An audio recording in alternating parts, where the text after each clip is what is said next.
ডায়াবেটিসের প্রসঙ্গ চিনি ছাড়া আমার মনে হয় শেষ হতে পারে না। তো আমি একদম স্ট্রেট ফরওয়ার্ড জিজ্ঞেস করছি যে চিনিটাকে খুব ক্ষতিকারক একটা এলিমেন্ট হিসাবে দাগিয়ে দেওয়া হচ্ছে গত কিছু বছর ধরে, মানে যখন থেকে সুগার ফ্রি জিনিসগুলোর মার্কেটে চলন বেশি হয়েছে। ঠিক, সবকিছুই এখন সুগার ফ্রি, মানে কোল্ড ড্রিঙ্কসও সুগার ফ্রি, চকলেট বারও সুগার ফ্রি,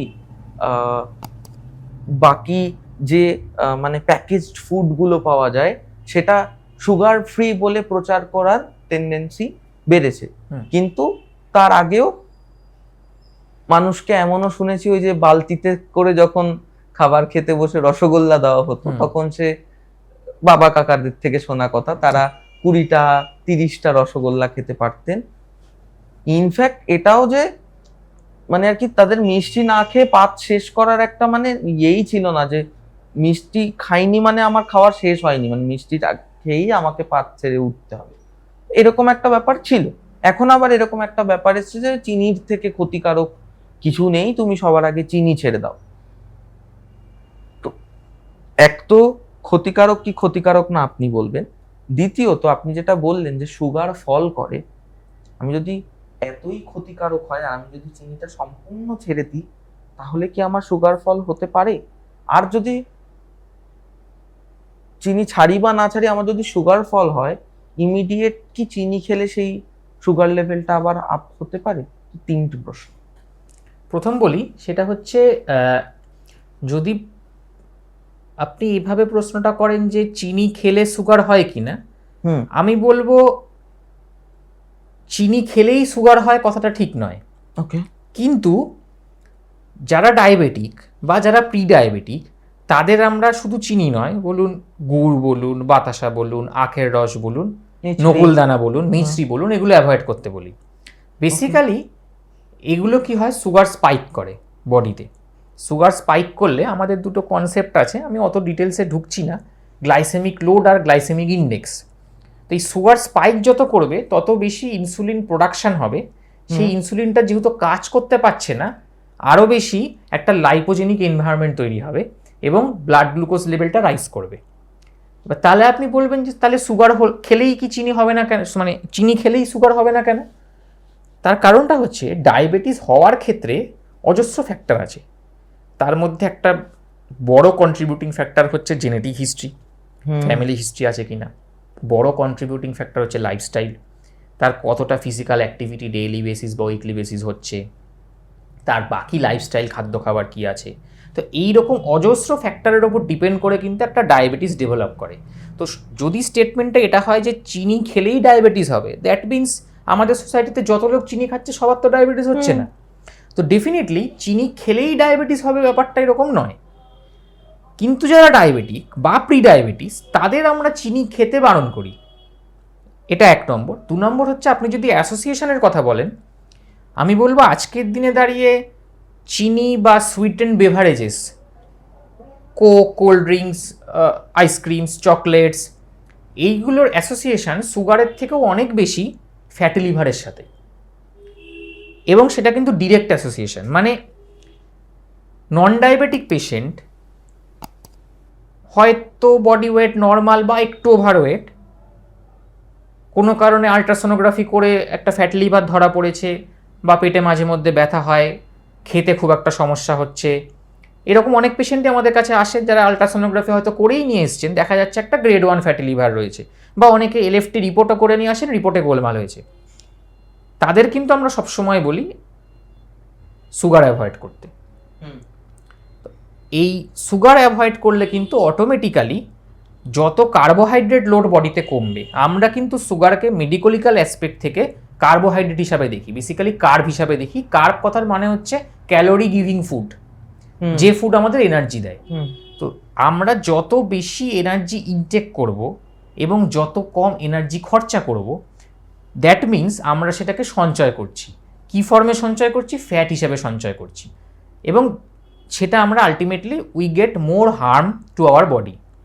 যে কারণে আমরা বলি যারা অলরেডি ফ্যাটি লিভার বা লিভারের প্রবলেমে ভুগছেন, যেটা আজকের দিনে ভীষণ কমন, মানে রেদার দেন আমি বলবো অলমোস্ট টাইপ 2 ডায়াবেটিসের মতনই ইনসিডেন্স এসে গেছে আজকের দিনে দাঁড়িয়ে because of our very unhealthy lifestyle, সেই জায়গার থেকে আমরা বলি পেশেন্টদের ডেফিনেটলি কার্বোহাইড্রেট কমান। কার্বোহাইড্রেটের মধ্যে অতি অবশ্যই sweeten beverages, cold drinks, ice cream, chocolate, মিষ্টি এবং সুগার এবং চিনি, এগুলো কিন্তু ফ্যাটি লিভারের সাথে অ্যাসোসিয়েশন ডায়াবেটিসের মতন বা কিছু ক্ষেত্রে তার থেকে বেশি। তো সেইটা আমার এইটার জন্য অ্যাভয়েড করার রেদার বেশি। এবার আপনি লাস্ট যে কোশ্চেনটা করলেন যে সুগার ফলের ক্ষেত্রে, হ্যাঁ ডেফিনেটলি যে পেশেন্টরা লং টার্ম ডায়াবেটিক, যাদের আমরা ইনসুলিনে রেখেছি, যাদের সুগার ফলের হিস্ট্রি আছে, কিডনির প্রবলেম আছে বা লিভারের প্রবলেম আছে, জেনারেলি কি হয় আমাদের বডিতে যখন সুগার লেভেল কমে যায়, যে হরমোনগুলোর কথা বলেছিলাম যারা সুগার বাড়ায়, তারা বেসিক্যালি কিন্তু সেই সুগারটা তৈরি করে লিভারেই। লিভারের মধ্যে আমাদের গ্লাইকোজেন ভেঙে গ্লুকোজ তৈরি করে এবং এটাকে আমরা বলি নিওগ্লুকোজেনেসিস। এর একটা মেজর চাঙ্ক হয় লিভারে, খুব সামান্য পোর্শন হয় কিডনিতে। তো বেসিক্যালি যাদের ক্রনিক কিডনি ডিজিজ আছে সেটা ডায়াবেটিসের জন্য হতে পারে বা অন্য কারণে, বা যাদের ক্রনিক লিভার ডিজিজ আছে, ওল্ড এজ, ঠিক করে খেতে পারছেন না, ইনসুলিন থেরাপিতে আছেন বা কিছু স্পেসিফিক ওষুধপত্রে আছেন যেগুলো প্রোন টু কজ হাইপোগ্লাইসেমিয়া, তাদের কিন্তু আমরা অবশ্যই বলি বাড়িতে গ্লুকন্ডি হোক, চকলেট হোক বা মিষ্টি হোক রাখতে। তো তাদের ক্ষেত্রে সেই সময় সিমটম হলে কিন্তু ডেফিনেটলি এগুলো খেতে হবে, এটার কোনো অল্টারনেটিভ নেই। এবং সেই সময় আমরা প্রেফার করব সিম্পল কার্বোহাইড্রেট খাওয়ার।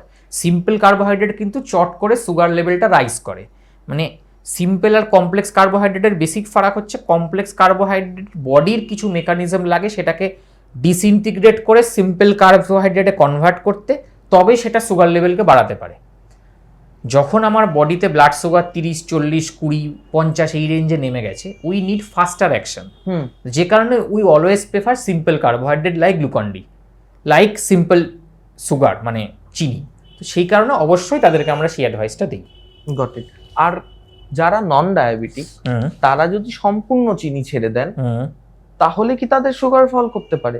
না, একদমই করতে পারে না। ওকে। বিকজ সুগারটাকে আমরা আবারও বললাম যেটা দেখি কার্বোহাইড্রেট খাবার হিসাবে। তো বেসিক্যালি আমাদের বডির এনার্জি প্রোডাকশনের জন্য কার্বোহাইড্রেট, প্রোটিন, ফ্যাটের একটা নির্দিষ্ট রেশিও মেনটেন করতে হয়, সেটা বিভিন্ন জনের বিভিন্ন রকম। এবার ধরুন আপনি দিনের মধ্যে 100 গ্রাম চালের ভাত খাচ্ছেন, 75 গ্রাম আটার রুটি খাচ্ছেন, সাথে দুধ খাচ্ছেন বা অন্যান্য জিনিসপত্র খাচ্ছেন। তো এই প্রত্যেকটা খাবারের মধ্যে কিন্তু কার্বোহাইড্রেট, প্রোটিন, ফ্যাটের একটা নির্দিষ্ট অ্যামাউন্ট অফ রেশিও আছে। যেমন ভাত, রুটি এগুলোকে আমরা প্রিডমিনেন্টলি কার্বোহাইড্রেট খাবার বলি, কার্ব রিচ ডায়েট। আবার মাছ, মাংস, ডিম এগুলোকে আমরা প্রোটিন রিচ ডায়েট বলি। গ্রিন ভেজিটেবলস এগুলোতে মেনলি ভিটামিনস থাকে, মিনারেলস থাকে, বাকিগুলো কিছু অ্যামাউন্টে থাকে। তো কেউ যদি পুরো চিনি ছেড়ে দেন তাহলে যেটা হবে তার বেসিক্যালি বেনিফিট হিসাবে ডেফিনেটলি তার ওয়েট কমবে। ওকে। বিকজ আমাদের চিনি বডিতে যে এক্সেসিভ ক্যালোরিটা নিয়ে আসে, সেই অ্যামাউন্ট অফ ক্যালোরি যদি আমরা বার্ন না করি, এবং এখনকার সমাজে দাঁড়িয়ে আমরা বার্নটা কমই করতে পারি বিকজ অফ আওয়ার লাইফস্টাইল, সেইটাই আমাদের শরীরে জমে কিন্তু একটোপিক ফ্যাট তৈরি করছে।